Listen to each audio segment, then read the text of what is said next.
Visakha parliament సీటుకు సంబంధించి 4 స్తంభాలాట తప్పదని రాజకీయ విశ్లేషకులు చెప్పుకుంటున్నారు. 2019 ఎన్నికల్లో అత్యంత సునాయాసంగా గెలిచిన వైఎస్ఆర్ కాంగ్రెస్ పార్టీ 2024 ఎన్నికల్లో ఎదురెదడం తప్పదని రాజకీయ విశ్లేషకులు చెప్పుకుంటున్నారు. అయితే ఈసారి కూడా గెలవాలని వైసీపీ ఆశపడుతుంది. విశాఖ పార్లమెంటు నియోజకవర్గంలో మొత్తం 7 అసెంబ్లీ నియోజకవర్గాలు ఉన్నాయి. ప్రతి పార్లమెంట్ సీటుని ఒక జిల్లాగా మార్పు చేశారు. దీంతో విశాఖ లోక్సభ పరిధిలోకి ఎక్కువ శాతం పట్టణ ప్రాంతాలు వచ్చాయి. గ్రామీణ ప్రాంతం అంటే ఎస్కోటలో కొంత భాగంతో పాటు భీమిలి, పద్మనాభం, అనంతపురం మండలాలు వచ్చాయి. దీంతో 180% అర్బన్ ఏరియా ఉంది. వాస్తవానికి అర్బన్ ఏరియాలో ఉండే ప్రజానికానికి ఎన్నికల ఓటింగ్పై చైతన్యం ఉంటుంది. వీరు ప్రతి 5 ఏళ్లకు పాలన ప్రభుత్వం మారాలని చూస్తారు. ఆ విధంగా కానీ చూస్తే వైసీపీ ఇక్కడ గెలుపు కోసం ఎక్కువ కష్టపడాల్సి ఉంటుంది.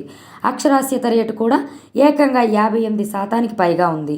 తాజాగా ఈ ఏడాది జనవరి 22న కేంద్ర ఎన్నికల సంఘం విడుదల చేసిన గణాంకాల ప్రకారం చూస్తే విశాఖ ఎంపీ సీట్లు మొత్తం 1941 పోలింగ్ కేంద్రాల పరిధిలో మొత్తం ఓటర్ల సంఖ్య 19,42,593 మంది ఉన్నారు.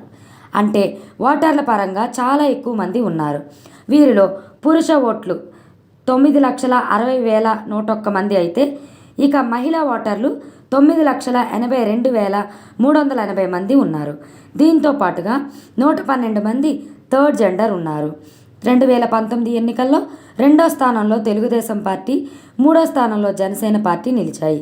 అప్పట్లో జనసేన పార్టీ నుంచి పోటీ చేసిన లక్ష్మీనారాయణ భారీగా ఓట్లు చేర్చకపోయి ఉంటే తెలుగుదేశం పార్టీ గెలిచి ఉండేదని రాజకీయ విశ్లేషకులు చెప్పుకున్నారు.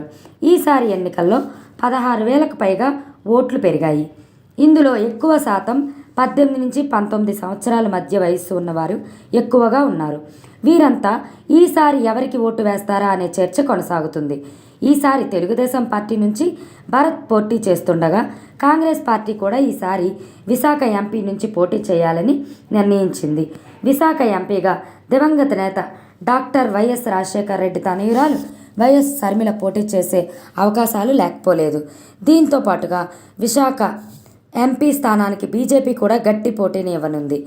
ఇక్కడ నుంచి జీబీఎల్ నరసింహారావు పోటీ చేయాలని నిర్ణయించారు. అయితే అధిష్టానం గ్రీన్ సిగ్నల్ ఇవ్వకపోయినప్పటికీ బీజేపీ గట్టి వ్యక్తిని ఇక్కడ నుంచి పోటీకి నిలబెట్టే అవకాశాలు లేకపోలేదు.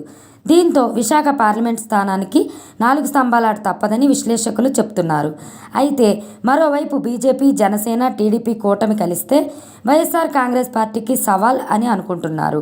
వాస్తవానికి ఈ 3 పార్టీలకు విశాఖ అర్బన్లో మంచి పట్టు ఉంది. విశాఖ పార్లమెంట్ స్థానానికి సంబంధించి అటు వైఎస్ జగన్మోహన్ రెడ్డి, ఇటు చంద్రబాబు నాయుడుతో పాటు బీజేపీ ఆది నాయకులు, కాంగ్రెస్ అధినాయకులు కూడా దృష్టి పెట్టారు. మరి విశాఖ ఎంపీ స్థానం ఎవరికి దక్కుతుందో వేచి చూడాల్సిందే.